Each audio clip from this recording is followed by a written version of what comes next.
자, 지난주 저희가 죽장에 다녀왔어요. 그랬죠? 우리 죽장 면민들의 이야기를 듣고 왔는데 상수도가 없다, 상수도를 좀 만들어 달라라는 간절한 이야기였어요. 어땠어요, 지연 씨는? 일단 너무 속상했죠. 거기 상수도가 들어오지도 않는다는 사실을 저희도 이번에 처음 알았잖아요. 좀 더 관심을 가졌으면 얼마나 좋았을까 하는 아쉬움도 생기고, 오늘도 우리 농민들의 이야기를 짚어보는 시간을 갖도록 하겠습니다. 우리 농민수생에 대한 이야기였잖아요. 맞습니다. 비단 뭐 죽장면이나 우리 지역에만 한정된 이야기가 아니라 지금 전국적인 이슈가 되고 있는 문제잖아요, 농민수당. 그래요. 하지만 또 우리가 이 부분에 대해서 잘 알지는 못한다는 거. 맞아요. 네. 그래서 오늘 특별히 모셔봤습니다. 우리 마을연구소 소장 정기석 소장님, 어서 오세요. 반갑습니다.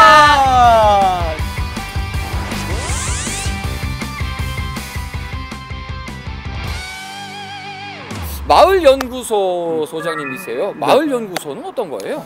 마을연구소는 한마디로 마을에서 어떻게 하면 먹고 살지, 그걸 제가 한 18년 고민했거든요. 귀농해서. 그걸 집중적으로 고민하는 곳이죠. 그 마을이라고 하면 지금의 농촌마을. 농촌마을에 대한 이야기입니다. 자, 이번 주에는 농촌마을에 대한 어떤 이야기들이 있을까요? 네. 지금부터 택시 안에서 차분하게 들어보도록 하겠습니다. 모시겠습니다. 네.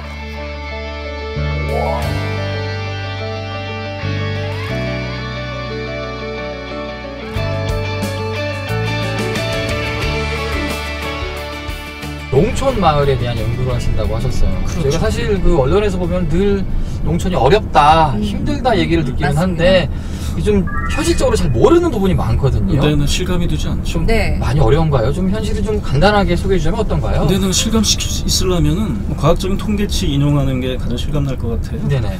매년 통계청에서 농가 경제조사 발표하거든요. 네네. 1년에 1,000만 원입니다. 평균. 1,000만 원이요? 1,000만 원. 1년에요? 그렇습니다. 와. 한 가구잖아요. 한 명이 아니라. 한 그죠? 가구에 보통 2명이, 남편은 논농사 짓고 보통 아내는 밭농사 짓고 뭐 이런 시스템이거든요. 그러면 한 달에 100만 원이 안 된다는 얘기인데요. 반으로 나누면 한 사람당 농업인의 연봉이 500만 원 정도가 되는 거죠. 근데 문제는 그 500만 원이 오로지 순소득이라고 볼 수 없는 게 자기 인건비는 거기서 계산이 안 돼 있어요. 그러네요. 또. 그러니까 몸으로 때우는 거죠. 속되게 표현하면. 예. 평균적인 경우를 얘기하는 겁니다. 예. 물론 부자 농부들도 물론 있지만 그러게요. 소수죠. 그러니까 일반적인 경우에는 농사를 지어서 생활을 영위하기는 사실상 힘든 수준이다 라고 통계청에서 발표한 자료를 인용을 하면 저희가 실감을 할 수 있죠. 이야, 얘기를 생각보다 들으니까 심각하네요. 그래요. 아니 사실은 한 번씩 뉴스를 보면 뭐 억대 농업인들 얘기도 네. 많이 나오고 네. 농업도 이제 발전이 많이 됐다, 네. 할만하다라는 얘기가 있는데 네. 그럼 농업도 양극화가 있는 거네요. 그러면 심각하죠. 억대 이상 소득을 벌어들이는 분들은 극히 일부라고 보면 맞아요. 3% 안팎이 되지 않을까요? 그러니까 나머지 90% 또는 80~90%의 농민들은 아까 말씀드렸던 대로 1년 동안 부부가 열심히 일을 해서 농사를 지어서, 저는 그 농촌에 다니면서 게으른 농부는 단 한 명도 보지 못했어요. 네. 왜냐면 게으른 사람이 할 일이 아니거든요. 그래서 최선을 다해서 농사를 짓는 거죠. 그래서 1,000만 원 정도 소득이 되니까, 그 1,000만 원으로는 못 먹고 살잖아요. 그렇죠. 먹고 사는 게 힘들잖아요. 그래서 다른 일들을 보통 많이 하죠. 그래서 우리나라의 평균적인 농부들은 전업 농부라기보다는 겸업 농부들이 많아요. 그래서 다른 일을 해서 소득을 얻는데 그게 오히려 더 많죠. 그러니까 농업 소득이 1,000만 원이면 다른 일을 해서, 부업을 해서, 또는 심지어 품을 팔아서 한 2,000 몇백만 원 이상을 벌어들여요. 그래야 이제 먹고 살 수 있으니까요. 그래서 평균적인 농가 소득은 3,700, 800 정도라고 발표를 합니다. 그럼 2,700, 800은 농업이 아닌 다른 일을 해서 벌어들이는 거예요. 그러면 어떻게 되죠? 그 사람의 직업은 농업보다는 다른 일, 다른 일을 하는 게 그 사람의 주 직업일 수 있는 거죠. 그 농촌의 현실을 듣고 보니까 왜 이런 이야기들이 나오는가 이제 어렴풋이 조금 이해가 되기 시작하고 있어요. 하지만 또 농민수당이 어떤 것인지 정확히는 많이들 모르시거든요. 그렇죠. 그래서 어쨌든 농민수당이 이슈가 되고 있는데요. 그 전에 농민수당 전에 농민 기본소득 개념을 먼저 알아야 되고요. 기본소득은 6가지 원칙이 있어요. 일단 보편성입니다. 그러니까 국민이면 다 받는 거예요. 그러니까 시민권을 갖고 있으면 어쨌든 지급 대상이 된다고 하는데, 그 다음에는 무조건성이에요. 부자든 가난한 사람이든, 일을 열심히 하는 사람이든 게을리하는 사람이든 그 돈을 줘서 이걸 술을 사 먹든 그걸로 저축을 하든 상관하지 않고 따지지 않고 무조건 주는 겁니다. 그 다음에는 현금성이에요.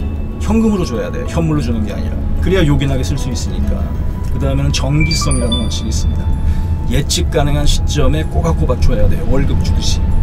그 다음에는 제가 가장 중요하게 생각하는 건데 충분성이라는 조건이 있습니다. 예. 충분성은 충분히 줘야 되는 거예요. 충분히 주려면 예산이 많이 들어가야 되겠죠. 그리고 한 가지 요새 어째 농민수당 할 때 이슈가 되는 건데 개별성이라는 원칙이 있어요.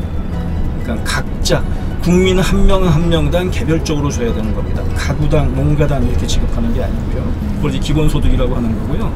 그냥 우리의 의식주 같아요. 그러게요. 그렇습니다. 해야 나는 네. 그 의식주 같아요. 그래서 기본소득이라고 부르는 거죠. 네. 그 앞에 이제 농민자가 붙으면 이제 국민을 농민으로 대체하면 되죠. 모든 농민한테 무조건, 그리고 남성 농민이든 여성 농민이든 개별적으로, 그리고 현금으로, 그리고 농민한테 월급을 지급하듯이 정해진 날짜에 정해진 예측 가능한 금액을, 그리고 가장 중요한 충분히. 이러면 이제 농민 기본소득 요건을 충족을 하는 건데요. 지역에서 어떤 걸 시행하려면 조례를 만들어야 되잖아요. 네. 그래서 농민수당 조례를 만들기 시작했어요. 가장 정부에서 먼저 만든 데가 전남 해남이라는 곳이고요. 네. 그리고 충남 부여, 그리고 경기도는 여주 양평, 이런 데가 선도적으로 움직이고 있고요. 전남 해남 같은 경우에는 농민수당, 그러니까 엄밀하게 따지면 농가수당이에요. 농가 단위로 연 한 50만 원, 60만 원 정도. 한 달에 한 4만 원, 5만 원, 6만 원 예. 돈이고요. 그게 가구당 들어간다는 얘기잖아요. 가구당. 예. 그러니까 남편 따로 아내 따로가 아니고, 그러니까 충분성 그리고 개별성에는 약간 좀 어긋나 있죠. 네. 그럼에도 불구하고 농민수당이 의미가 있는 게 이게 농민 기본소득으로 결국 가는 기초 징검다리 역할을 지금 할 수 있겠다는 의미가 이제 부여되고 있는 겁니다. 시작이 중요한 거니까요. 네. 그래서 올해부터 속속 각 기초지자체마다 좀 선도적인 곳에 도입을 하고 있습니다.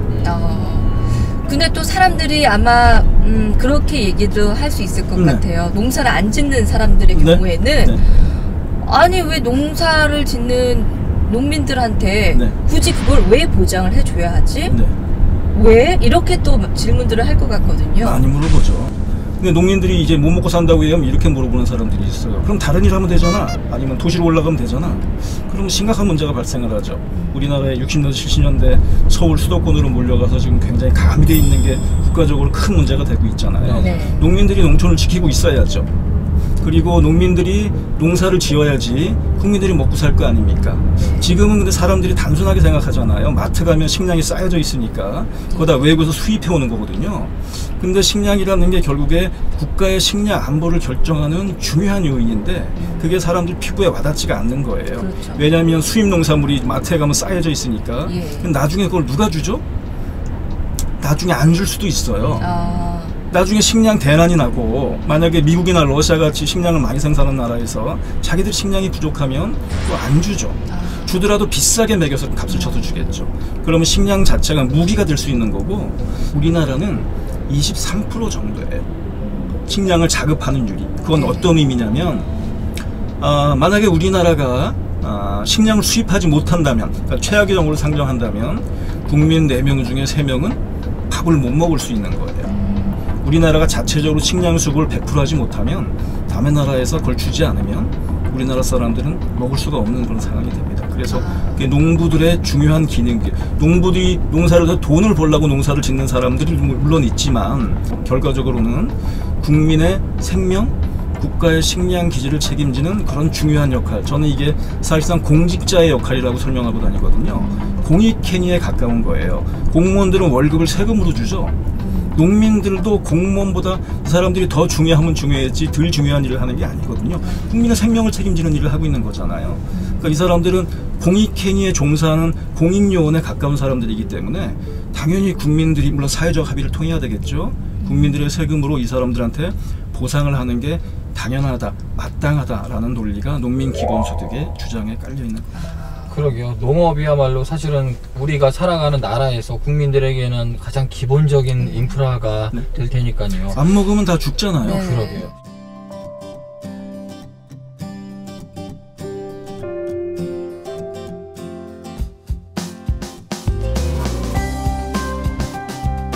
저는 농민수당이 농업정책이나 농촌정책이라고 얘기 안 하고요. 예. 그건 단순한 시각인 것 같고 국가 균형 발전 정책으로 이건 바라봐야 된다는 얘기를 해요. 그게 왜 그러냐면 농민들이 어쨌든 농촌을 지키고 살아야 되기 때문에 농민수당이라는 보조수단을 지금 하는 건데 네. 그 효과가 어디까지 가냐면 상인한테 일단 2차적으로 갈 거예요. 왜냐하면 농민들이 농민수당을 받으면 그 돈을 쓸 거잖아요. 예. 시장 가서 쓸 거잖아요. 그러면 상인들한테 효과가 있죠. 상인들이 매출이 올라가니까. 그리고 상인들도 그 수입을 어딘가에 쓸 거잖아요. 예. 교육비로 쓰든 의료비로 쓰든. 그러면 그 안에서 지역 안에서 경제가 돌아가는 그런 경제순환 효과가 있는 거고요. 그 얘기는 그러면은 지금 지급되는 농민수당은 지역화폐 개념으로 들어간다는 얘기인가요? 그렇습니다. 지역화폐로 전액으로 지급되는 그런 지자체도 있고요. 네. 현금 반, 지역화폐 반 이렇게 지급되는 그럼 경우가 결국에는 지역 안에서 쓸 수 있으니까 지역 경제가 된다는 얘기가 되는 거네요. 그렇습니다. 그 지역화폐는 만약에 포항에서 지역화폐가 발행이 되면 포항 안에서만 그걸 써야 되잖아요. 네. 그럼 그 돈이 밖으로 빠져나가지 않죠. 그렇죠. 그럼 포항 농민들만 그 혜택을 보는 게 아니라 포항 상인들 그리고 포항 시민들 전체가 그 혜택을 보는 거죠. 결국에 경제를 순환시키는 고리 역할을 할 것이다라는 그런 목적이 있고요. 소장님이랑 말씀을 나누다 보니까 그렇게 농민들의 기본소득을 보장을 해서라도 농업을 지켜야겠다라고 이렇게 이해가 되고 있어요. 근데 사실 이제 그 기본소득을 보장을 하려면 돈이 있어야 되잖아요. 그 예산은 또 어디서 메꿀 것이냐 하는 질문들을 많은 분들이 또 할 것 같거든요. 걱정하죠. 사람들이 결국 세금이니까. 그 예산은 또 우리가 국민들이 또 십시일반 또 돈을 내야 하는 것이 아니냐 이렇게 또 문제 제기를 하실 수 있겠고 또 심지어 지금은 5만 원이라고 하지만 사실 5만 원 가지고는 턱이 없잖아요. 조금 이제 늘려야 되는데 늘려가야죠. 어느 정도 목표고 어느 정도 예산이 드는지도 좀 궁금해요. 그 예산을 마련하는 방법은 크게 한 두 가지 방법이 있을 것 같아요. 지금 있는 예산을 좀 더 효과적으로 재설계하는 방법. 예를 들면 농림부 예산이 1년에 한 15조 안팎 될 거예요. 과연 그 15조가 당초 설계한 목적대로 효과적으로 집행이 되고 있을까? 우리나라 예산은 대부분 간접적으로 지원되는 사업 분야에 많이 쓰이거든요. 마을 단위로 지급된다든가 기계 사는데 지급이 된다든가 건물 짓는데 지급이 된다든가 그리고 중간에 빠져나간 돈이 많을 수밖에 없죠. 설계도 해야 되고 컨설팅도 해야 되고 관리도 해야 되고 농민들한테 직접 지급되는 돈은 거의 없죠. 농민들한테는 건물만 남을 뿐이고 길만 남을 뿐이죠. 기계만 남을 뿐이고 그게 과연 효과적일지. 근데 유럽 사람들은 그거 별로 효과적이지 않다는 판단을 내려서 직불금으로 전환을 한 거거든요. 그냥 농민들한테 현금으로 직접 쓸 수 있게 현금으로 지급하자. 직불제로 이제 체제가 바뀐 것이죠. 그래서 기존에 있는 예산을 직불금으로 더 효과가 있는 형식으로 집행이 될 수 있도록 체제를 바꾸는 방법 하나 있을 거고요. 그 다음에는 별도의 예산을 편성하는 방법이 있죠.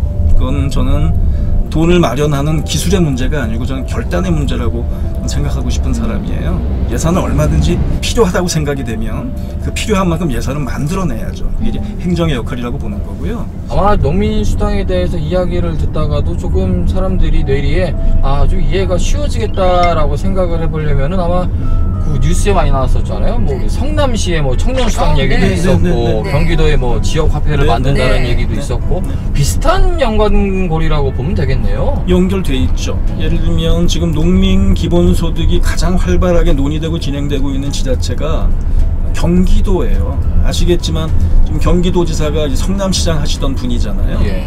그분은 일단 성남시에서 그런 실험을 한번 하셨고 경기도는 어떤 의미가 있냐면 농민 기본소득 논의만 하고 있는 게 아니고 되면 5대 취약계층 농민, 청년, 여성, 노인, 장애인 그러니까 우선적으로 어쨌든 보호를 받아야 된다고 생각되는 취약계층들에 대해서 이제 기본소득을 설계를 하고 있는데 그거는 그런 얘기를 하면 그럼 나머지 사람들은 나머지 경기도민은 이럴 수 있잖아요. 곰곰이 한번 잘 생각해 보세요.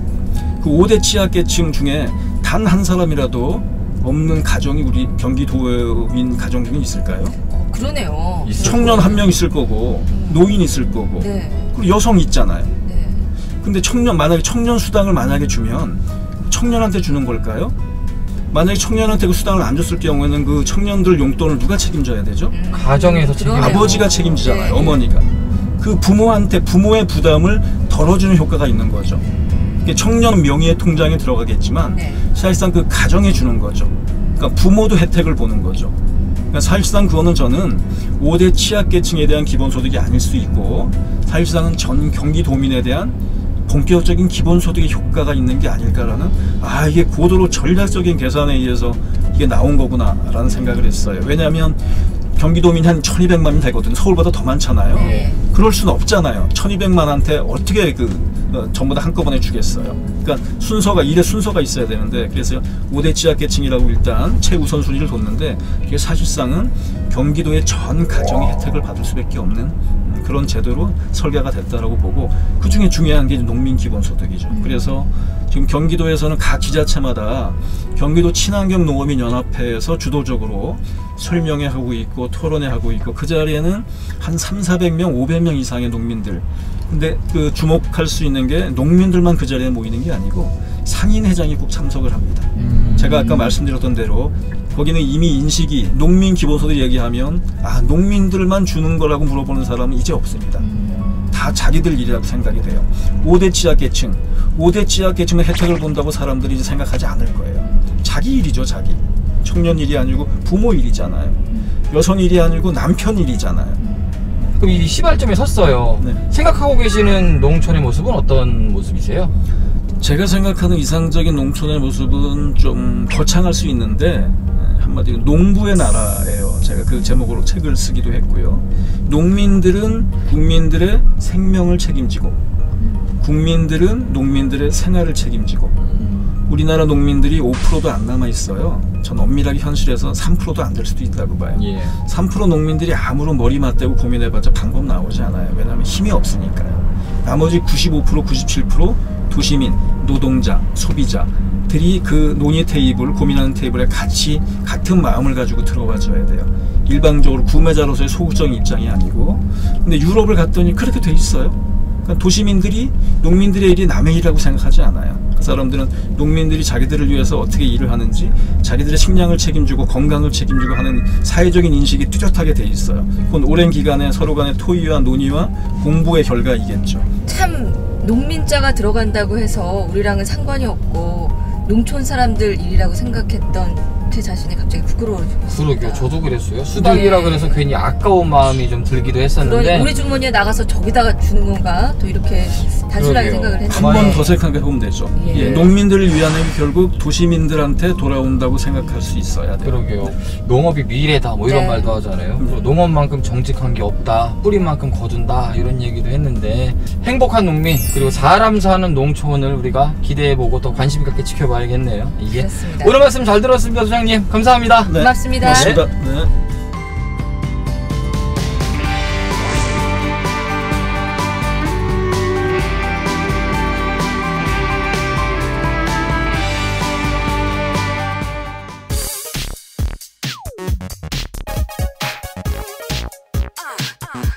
이동준 하면은 뭐 세계적으로 그렇죠. 태권도로 재패를 하고 예. 대한민국 드라마계를 재패를 하고 그렇죠. 이제 가수로서 잘 나가고 예. 네. 물론 영화를 한번 말아먹었어. 3연패를 했었죠, 세계선수권 대회에서. 예, 저는 세계선수권대 81년도, 83년도, 네. 85년도. 와. 그렇죠. 네, 이제 우리나라 이동준. 저는 우리나라 이동준 선수 1위에 시상대에 올라섰습니다. 시청률 몇 프로? 최고 시청률? 최고 시청률 43%까지. 43%. 내 이유 왜 강해요? 그러니까 겉으로 봤을 때는 좀 강해 보이잖아요, 제가. 예. 나가서는 상남자의 모습을 보이지만은 집에서는? 그래도 집에서는 본인의 내 마음 있는 그대로, 내 가슴 그대로 이렇게 이제 표현을 하다 보니까.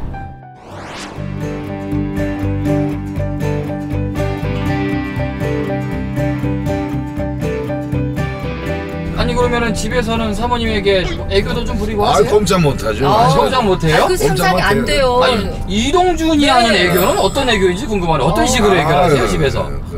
시켜기에서 이제 예. 제가 이제 술 한잔 먹고 들어오잖아요. 들어오면은 제가 애교를 뭘로 떠느냐? 처음에는 이제 이 돈으로 해결을 해요. 돈으로. 그게 이제 돈으로 싹 애교를 떨고 주면서 그러고서 뭐냐면 술 한잔 먹고 기분 좋으니까 춤으로 한번 또 애교를 딱 어머나 세상에. 떨고. 예. 그러면은 콧방귀 한번 핑 꽂고 들어가지. 집사람은 거기에 또 제대로 좀 맞춰주는데 맞춰주는 건 이제 아들이 있었으면 이제 아들이 맞춰주지. 아드님도 그렇게 애교쟁이세요? 네, 우리 아들이 이제 나한테 이인미 씨? 맞춰주고. 예. 우리 이제 아들도 연기자잖아요. 예. 예, 제가 어떤 때는 미안할 때가 있어요. 왜요? 예, 왜냐면은 아버지가 좀 이제 나이가 있고 그러면은 연예 활동을 좀 다운이 돼야 되는데 예. 다운될 줄 모르고 계속 나이가 먹으면 먹을수록 자꾸 뭔가 이 인기가 올라가고 예. 뭐 이러니까 애가 길을 못 피는 것 같아. 아들이. 좋은 거 아닐까요? 아빠가 이동준이다. 아니 그래도 이제 아버지의 그늘을 넘어서 그렇지. 본인으로서 이제 자립하고 싶은 마음이 처음에 나올 있는데 때는 뭐 아버지가 이렇게 왕성하시니까 그렇죠. 어디 가도 처음에 나올 때는 본인이 난 뭐 남들한테 뭐 금수저 이런 소리 듣기 싫고 아버지 도움 안 받고 자기가 해보겠다. 그렇죠. 네, 그래서 뭐 뭔가 지금 우리 연기는 연예인은 때가 있어요. 기회가 언제 그때를 딱 잡아야 돼요. 왜 기다려야 돼. 기다림이라는 게 연기자들은 이 연예인들은 참 힘들어요. 그게. 예. 근데 지금 아직까지 뭐가 자기한테 뭔가 와 닿지를 않는 것 같아. 뭔가 오지를 않은 것 같아. 그래서 좀 너는 언젠가는 기회 오니까 내공을 좀 쌓고 있어라. 그리고 연극하고 그러면서 이렇게 하라. 근데 제가 사실 처음보다는 좀 신경을 좀 덜 써주지. 일부러. 네, 일부러. 자립해야 돼요. 네가 자립을 해라. 날개를 달아주는 것이 아니라 네. 날개 도와줘야 되는 거니까. 그렇죠. 예, 좋습니다. 예. 아니 근데 지금도 네. 뭐 꽃중년 이런 얘기 말씀드리겠지만 솔직히 좀 잘 나갔죠 외모로도 운동 말고 아이고, 고등학교 때 말이라고요, 말이라고요. 어느 정도였어요 중고등학교 때? 아니 뭐 중고등학교 때는 그렇다 치고 대학교 때 예. 어떤 여학생은 정말로 나는 얼굴도 모르는데 예. 학교에 바위가 있는데 바위 밑에다가 항상 먹을 것 편지 이런 걸 갖다가 어머나. 갖다 놓는 사람이 있어요. 난 누군지도 몰라요. 본인도 안 근데- 밝히고요. 예. 아유, 그래서 세상에. 거기 가면은 그 편지하고 먹을 게 항상 있어요. 그렇듯이 이제 학교에 가면은 캠퍼스에 딱 올라가다 보면 항상 내 이름 이동준이라는 프랭카드가 거의 한 365일이라면은 한 200일 이상은 붙어 있으니까. 야, 나 이런 얘기 처음 들어요. 이동준 세계 제패. 와. 뭐 이런 식으로. 그러다 보니까 여학생들은 사실 저하고 데이트하는 게 꿈이었죠. 그랬을 것 같아요. 그랬을 것 같아요. 그야말로 라이벌이 약간 많았지. 그냥 정말 바라보기조차 약간 힘든 그런 존재였었. 예. 그 당시에 뭐 바람둥이 이런 걸 떠나서 인기가 많다 보니까 예. 또 내가 또 관리를 해야 될 거 아닙니까? 아, 또, 아니 근데 그러면, 죄송한데 이 바람둥이라고 커피숍, 실토를 하시네요. 이 커피숍 저 커피숍 하루에 4탕 5탕 이렇게 저 선생님 어. 이제 저기 3회 인생 사시는데 이미지 관리 좀 하셔야죠. 아니 뭐 그때는 예. 그때니까.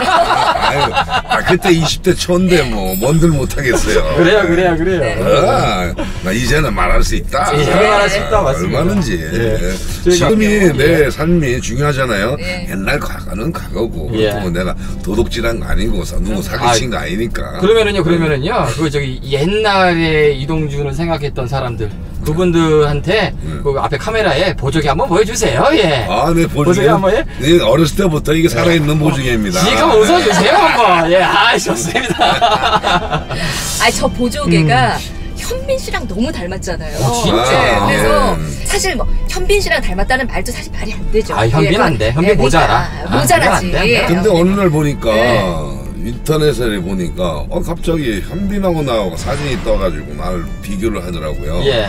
이동준이하고 현빈하고 닮은 걸 해가지고 이게 나왔는데 내가 봐도 느낌이 아 다 비슷하죠. 닮았더라고요. 예. 오히려 지금 내 아들보다도 더 닮았더라니까. 뭐 네. 하나하나 얘기를 듣다 보니까 네. 뭐 맞는 말이긴 한데 네. 이제 팬이 좀 늘 것 같아요. 이제 네. 안티 쪽으로 좀 늘지 않을까. 아유, 저는요. 아니 농담도 걱정도 그런 돼요. 거 신경 안 써요. 뭐, 본인의 왜냐면 이미지니까. 예. 안티는 내가 무지무지 내가 안티를 받았던 사람이기 때문에 그렇다고 안티래도 그렇게 나쁜 안티는 아니고 나이가 몇 살인데 이렇게 허세를 부리나 하고 말이야 나이 생각 좀 하시오 하면서 이런 안티 요즘도 그 뭐 유튜브에서 도는데 제가 그 몇 년 전에 그 라디오스타에서 정리를 해줬어요. 딱 예, 예. 싸움 순위에 대해서 내가 1등으로 놓고 이등으로 둡니까? 1등이다. 예. 그리고 2등을 내가 호동이를 갖다가 2등으로 놓고 예. 5위까지 내가 정리를 싹 순위를 해놨어요. 어. 근데 그 뒤로 지금 유튜브 보면은 요즘 연예인 싸움 순위 이렇게 해가지고 막 바뀌더라고 애들이. 예. 바뀌는데 거기에 내가 꼭 끼기를 껴. 나는 1등으로 해놔야 되는데. 예. 그걸 자꾸 어떤 때는 2등. 저번에 어제 그저께 내가 보니까 호동이가 1등을 해놓고 나는 2등을 놨더라고. 아니 근데 그 부분을 관심 있게 보시기는 보시네요. 봐요. 왜요? 왜 보냐면은 왜 보세요? 연예인 싸움송이 나가지고 시대 절대 올려놓으면 양보가 안 되나요? 내가 그러지 보면은 내 얘기를 꼭 하긴 하는데 네. 보면은 1등으로 이제 마음에 넣네. 아니 그러니까 옛날에는 2등, 이제 3등 막 이렇게. 미들급으로 세계 1등이었고 지금은 이제 환갑급으로 만족이 안 되시죠? 그런 건 나이 숫자에 불과하다니. 예, 맞습니다. 네, 제가 나이 58세 때 예. 하도 허세라고 그래가지고 제가 일부러 내가 이중 격투기를 내가 출전을 그러니까요. 맞아요, 맞아요. 그러니까요. 그 58살 때 20몇 살이야 차이 나는 애를 갖다가 그냥 이래저래 케어를 시켰잖아요. 예. 그러니까 아직까지는 뭐 건재하다. 예. 스스로 증명을 하셨네요. 그게 일부러 이제 제가 그걸 보여주려고. 아니 사실 얼마나 얘기만 들어도 네. 한 시대를 풍미했겠어요. 그 시대의 그러니까요. 인기, 그 시대의 젊음, 그 시대의 뭐 시선을 한 몸에 다 받고 경제적으로도 부유하게 그러네요. 뭐 다 나가던 아니, 그 그리고 시절이 있었는데 뭔가 어려웠던 시절이 없잖아요. 있죠. 지금 그 얘기를 하려고 그래요. 있지. 있다고요? 한번 싹 모아서 모든 걸 한 번에 터뜨리고자 스티븐 시걸 형님을 만납니다. 이런. 야, 적은 돈도 아니에요. 예. 몇 억이라고 그러셨죠? 이 52억인데 52억. 근데 이거 정말 내 인생에 가슴 아픈 일이고 또 인생에 저한테는 큰 공부를 할 수 있게끔 만들어준 이 작품인데 이게 영화 네. 클레멘타인 이야기잖아요. 그죠? 네, 클레멘타인이라는 영화가 흥행이는 예. 완전 참패를 했지만은 참패하고 나서 제가 오히려 거기에서 잃어버린 돈 이상으로서 제가 오히려 더 유명해졌어요. 예. 클레멘타인 때문에. 맞아요. 예. 요즘에 약주 드시면 밤마다 네. 넓고 넓다 예 하신대요. 아니 그 영화는 어떻게 제작하게 되는지 좀 간단히 네. 들어볼게요. 간단하게 얘기할게요. 예. 왜냐면은 그 영화는 제가 태권도를 했기 때문에 태권도의 실제로 태권도 선수도 나오잖아요 거기서. 예. 태권도의 의상을 좀 우리 국민들에게 좀 알려야 되겠다 하는 어떤 태권도인의 한 사람으로서 홍보를 하겠다 하는 의미에서 제가 시작을 한 건데 그냥 반본전만 해도 설마 망한다는 생각은 꿈에도 생각 못했고 반본전만 해도 하면은 좋겠다. 그러면은- 어느 정도로 망했어요? 완전 폭삭만 했죠. 폭삭만 했죠. 그래서 망해서 정말 미치겠더라고. 뭐가 진짜. 미치냐면 억울해 미치겠더라고. 네. 왜? 볼래도 볼 데가 없어. 영화를 이틀 만에 다 내렸으니까 너무 억울해요. 그래서 참 내가 그 필름 지금은 필름 그 당시에는 필름이에요. 깡통을. 예. 그 깡통을 2개 들고 부산에 내려가가지고 부산에 가서 그 부산 그 홀 KBS 홀하고 시민회관을 제가 대관을 해서 거기에서 단체 그 학생들을 보여줬어요. 단체로. 단체로 그냥 와서 보고서 학생들이 울고 막 하면서 그냥 저한테 사진 찍고 막 하는 그걸 제가 딱 체험을 딱 했을 때 그때 됐다. 이 모든 걸 여기서 이 한을 내가 풀자.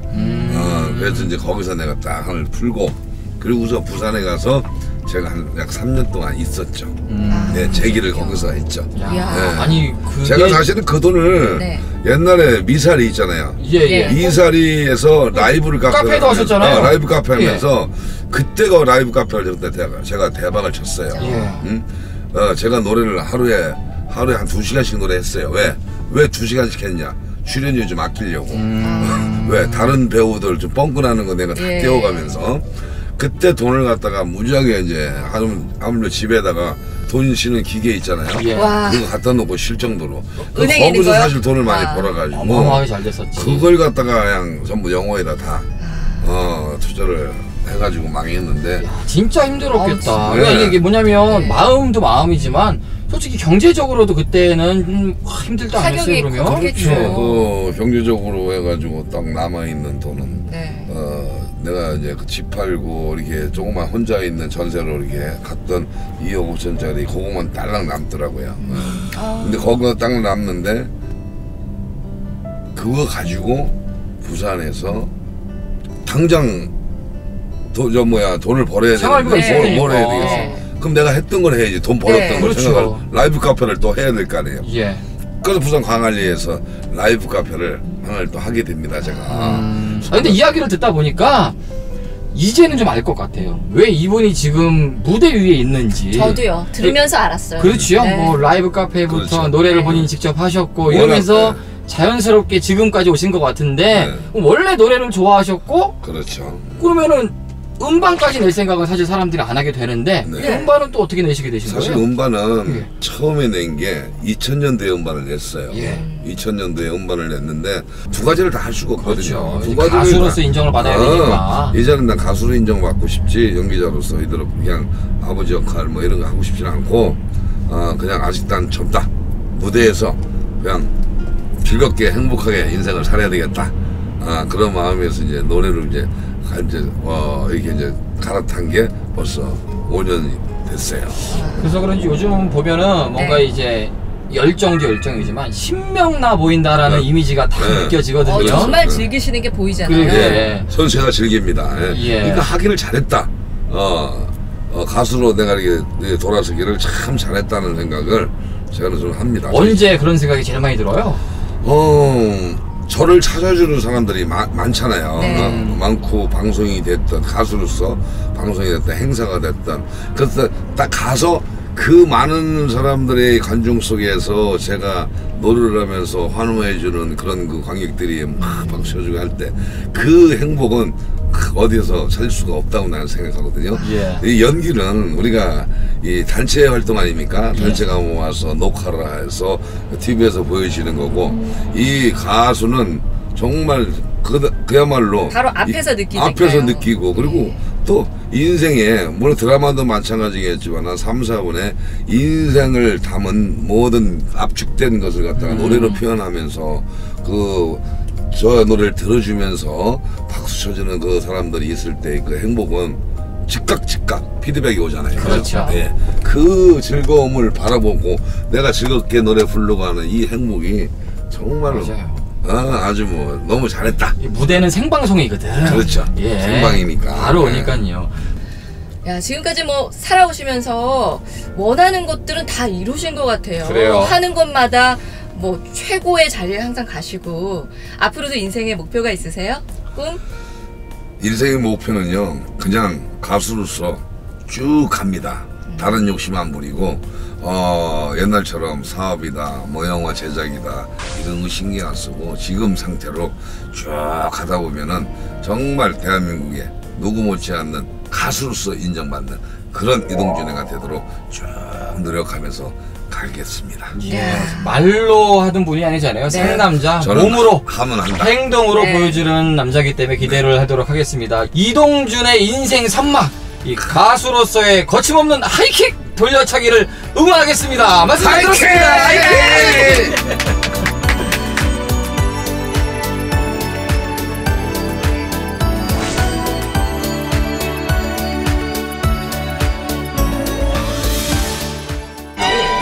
가사는 없어도 되죠.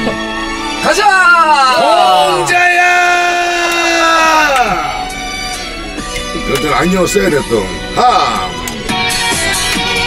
힘이 들 때면 오늘처럼 만나자 쓰러지지 말자 나의 봉자야